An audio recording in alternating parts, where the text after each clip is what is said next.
अस्सलामुअलैकुम। अलप अरसलान की 11वीं किस्त के आगाज़ में दिखाया जाता है कि अलप अरसलान और अक्चा खातून बातें कर रहे होते हैं। अलप अरसलान अक्चा खातून को कहता है कि तुमने अंधेरे को अपने चेहरे की नकली मुस्कुराहट के पीछे छुपा रखा है, लेकिन अब सब खत्म हो गया है। और उसे कहता है कि तुमने अपने बाप के साथ जो मंसूबा बनाया था वो फिर दोबारा नाकाम हो गया।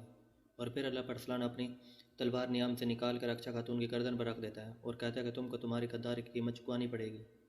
और अक्चा खातून रहम की नज़रों से अलप अरसलान को देखती रहती है। फिर अक्चा खातून कहती है कि मैं गद्दार नहीं हूँ। फिर अलप अरसलान कहता है कि वो गोकतुक सरदार जिसको तुमने बचाया था, उसकी दी गई मालूमात ने हमें बाज़ंतीनी जाल में फंसा दिया था। फिर अक्चा खातून कहती है कि वो गद्दार है, मैं इन सब के बारे में कुछ भी नहीं जानती। अगर आप मेरा यकीन करें तो मैं कसम उठाती हूँ। लेकिन अलप अरसलान कहता है कि तुमने अपने बाबा के साथ मिलकर मंसूबा बनाया और फिर उसने तुम्हें गोकतुक सरदार दे दिया ताकि तुम मुझे धोखा दे सको। अक्चा कहती है कि मैंने आपको नहीं, के काउम मनूस को धोखा दिया। और कहती है कि हाँ, इसने मुझे गोकतुक सरदार दिया, लेकिन मैंने यह सब सिर्फ उसको बचाने के लिए किया था। फिर वो माजी की दास्तान में देखती है जिसमें अपने बाप यानी गवर्नर के साथ बातें कर रही होती है और कहती है कि बाबा, आपको गोकतुक सरदार को मार कर कुछ नहीं मिलेगा, इसलिए बेहतर है कि इसको आप मेरे हवाले कर दें ताकि मैं अलप अरसलान से अपना दोबारा खोया हुआ वक़ार और एतबार हासिल कर सकूं।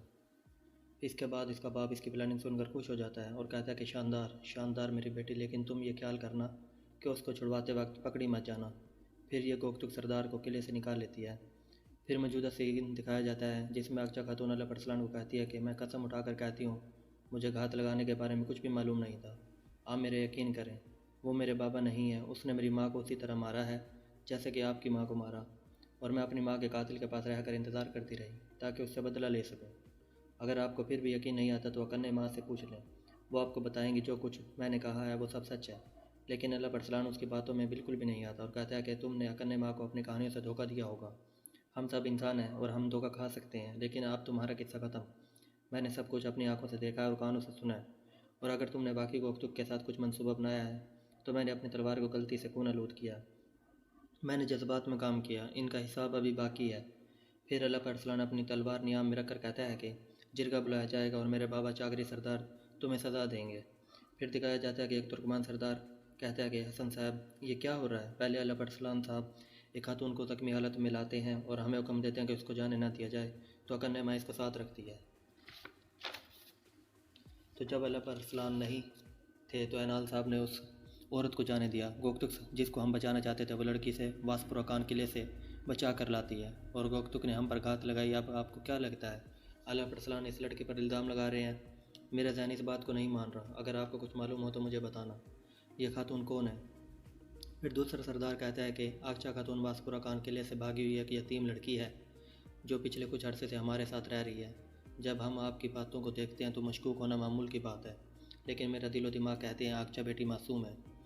मुझे नहीं मालूम कि सरदार ने इसको क्यों पकड़ा और क्यों इल्ज़ाम लगा रहे हैं। उम्मीद है सब ठीक होगा इंशाअल्लाह।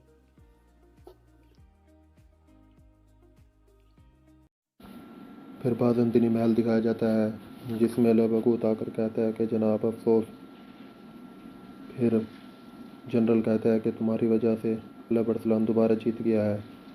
वो महल में दाखिल कैसे हुआ? उसने हमारे आदमी को मार डाला और तुम उसे रोक भी नहीं सके। जिंदान से एक सरदार को वो कैसे ज़िंदा निकाल कर ले जा सकते हैं? तुम कहाँ थे? तुम क्या कर रहे थे? उसने तुम्हारी हैसियत को ख़त्म कर दिया है, लेकिन तुम कुछ भी ना कर सके। उसने तुम्हें अपने हाथों से अपने बेटे को मारने पर मजबूर किया, लेकिन तुम कुछ न कर सके। फिर गवर्नर गुस्सा आ जाता है और कहता है कि मेरे बेटे का नाम मत लेना, और उसे जनरल को मुक्का दे मारता है। अला बगूत इनको छुड़वाता हुए कहता है कि क्यों आप बच्चों की तरह लड़ रहे हैं?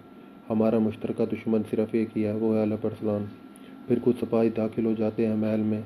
वो गोख्तू का कटा हुआ सर लेकर आते हैं। जनरल कहता है कि जब वो गए थे तो काफ़ी ज़्यादा में ज़्यादा थे, लेकिन अलप अरसलान ने अपना सरदार का सर काट कर हमें भेज दिया है। इसका क्या मतलब है? गवर्नर लल्ला बगूत को कहता है कि करीब आओ। अल्लाह बगूत कहता है कि सरजार, आप मुझे सब वो कुछ बता दें जो आपने गोख्तू के साथ मंसूबा बनाया था, ताकि मैं आपकी मदद ज़्यादा बेहतर तरीके से कर सकूं। दूसरी तरफ दिखाया जाता है अल्लाह अरसलान अक्चा खातून को बेड़ियों में जकड़ कर घसीटते हुए लेकर आता है। तमाम सरदार, उसके दोस्त, ये सब देखकर परेशान होते हैं कि ये अक्चा खातून के साथ क्या कर रहा है। तमाम दोस्त उसके परेशान होते हैं और फिर उसे अरसलान घसीट कर जंजाल में डाल देता है। और आपस में उसके दोस्त बातें कर रहे होते हैं कि इसने हमें तारीख तरीन घड़ी से निकाला था और इसने हमारी हिफाजत की थी, अल्लाह परसलान इसके साथ क्यों कर रहे हैं। अल्लाह परसलान जवाब देता है कि इसने ये सब कुछ अपनी गद्दारी को छुपाने के लिए किया था। यह गद्दार है, यह गद्दार है। जब हम इसे पर मुकदमा चलाएंगे तो सबको यकीन हो जाएगा। इसका फ़ैसला मेरे पापा चागरी सरदार साहब करेंगे। हमें जल्दी से कबीले जाना होगा ताकि जिरगा बुलाया जाए और अक्षय खातून का फ़ैसला करें। फिर अल्लाह परसलान अपने सिपाहियों के साथ से मरकज़ी मकाम से निकल लेता है। फिर वासपुरा कान दिखाई जाता है जहाँ पर गवर्नर अपना सर पकड़े बैठा होता है। दियोजन उसे कहता है कि जनाब, अगर आप मुझे माफ़ कर दें तो मैं उस कुत्ते को कोकतू को मार देता और ये सब कुछ ना होता। फिर एक सिपाही हाजिर होता है, अल्लाह परसलान का खबर देता है। वो कहता है कि अल्लाह परसलान मरकज़ी मुकाम से निकल चुका है। अगर मैं गलत नहीं हूँ तो उसके साथ एक लड़की भी थी। वो समरू ले जा रहे हैं। वो किस तरफ गए? सिपाही कहता है किमलिहार की तरफ। असीर लड़की कौन है? दियोजन पूछता है गवर्नर से। अगर आप मुझे बता देंगे तो मैं अल्लाह से ज़्यादा आपकी मदद कर सकता हूँ। गवर्नर कहता है वो सल्जूकों की जगह पर मेरा तेज़ तरीन खंजर है, जहाँ पर मरू कबीले के लोग परवान चढ़ रहे हैं। फिर अल्लाह परसलान अपने सिपाहियों को कहता है हम किमलिया रास्ते की तरफ चलेंगे जहाँ पर अल्लाह परसलान जा रहा है। फिर दिखाया जाता है कि अल्लाह परसलान को खातून कहती है कि मैं आपसे कुछ बात करना चाहती हूँ, लेकिन सिपाहियों को अल्लाह परसलान मना कर देता है कि इसे मुझसे दूर रखो, कहीं मेरे हाथों से इसका कत्ल ना हो जाए। जबकि मैं बेकसूर हूँ तो मैं मुजरिम क्यों बनूँ। फिर इसके सिपाही कहते हैं सरदार, हम जानते हैं आप अजीम इंसान हैं, लेकिन फिर भी आप उससे बात कर लें। क्या कमनूस की बेटी अक्षय कहती है कि अगर आपने मुझे नहीं जाने दिया तो क्या कमनूस सिपाहियों का लश्कर आपसे लड़ने के लिए भेजेगा। डॉक्टर सलान कहता है कि अपनी सांस से ज़ाया मत करो, मैं अपना फ़ैसला सुना चुका हूँ। मुझे जानता हूँ कि तुम किस चीज़ की हिफाजत करने की कोशिश करती हो। अब चाकरी साहब तुम्हारा फ़ैसला करेंगे। फिर अल्लाह पर सलान रवाना हो जाता है दोबारा पहले की तरह। फिर रास्ते में अल्लाह बगूत अपने सिपाहियों के साथ आकर अल्लाह पर सलान का रास्ता रोक लेता है और अपने सिपाहियों का कहता है यहाँ इंतज़ार करो, मैंने अल्लाह पर सलान से कुछ बात करके आता हूँ। अगर वो मेरी फ़ैसला मान लेते हैं। अक्षय कहती है कि अल्लाह पर सलान अब इसकी बात सुनो, अगर इसने हुक्म की तामील की है। अल्लाह पर सलान को आगूत कहता है कि जनाब, मैं आपको पहले बताया था कि ये कसूर है, मैं आपको साबित करूँगा।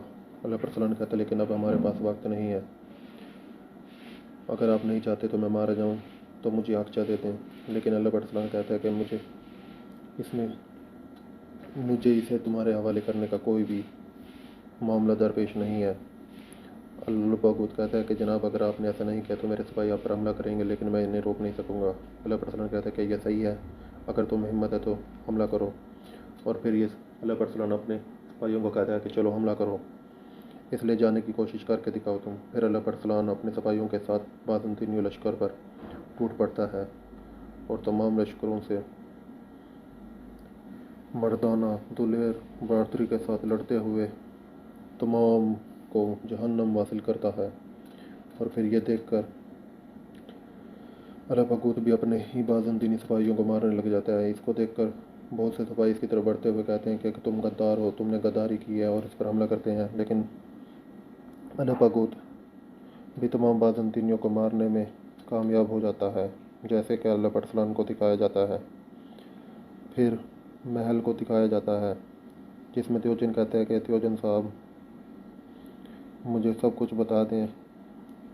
गवर्नर कहता है कि मारिया सिर्फ मेरी बेटी ही नहीं है, वो मेरा तेज तरीन खंजर है जो सलूचूक की रगों को काट डालेगी।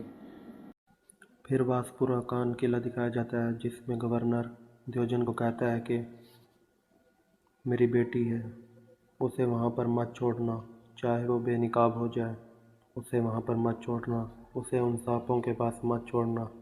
पहले ही अल्लाह परसलान ने मेरे बेटे यानिस को मुझसे छीन लिया है, अब मैं उसे अपनी बेटी को नहीं छीनने दूंगा। फिर दियोजन कहता है कि मैं मारिया को बचाने के लिए जो कुछ करना पड़ा सब कुछ करूँगा। फिर गवर्नर उसे कहता है कि ये बात मैं, अल्लाह बगूत और मारिया और तुम जानते हो, इसके अलावा और कोई नहीं जानता, और उम्मीद करता हूँ कि तुम जानने वाले भी आखिरी ही होगे। फिर दियोजन कहता है कि गवर्नर साहब, आप मुझ पर भरोसा कर सकते हैं।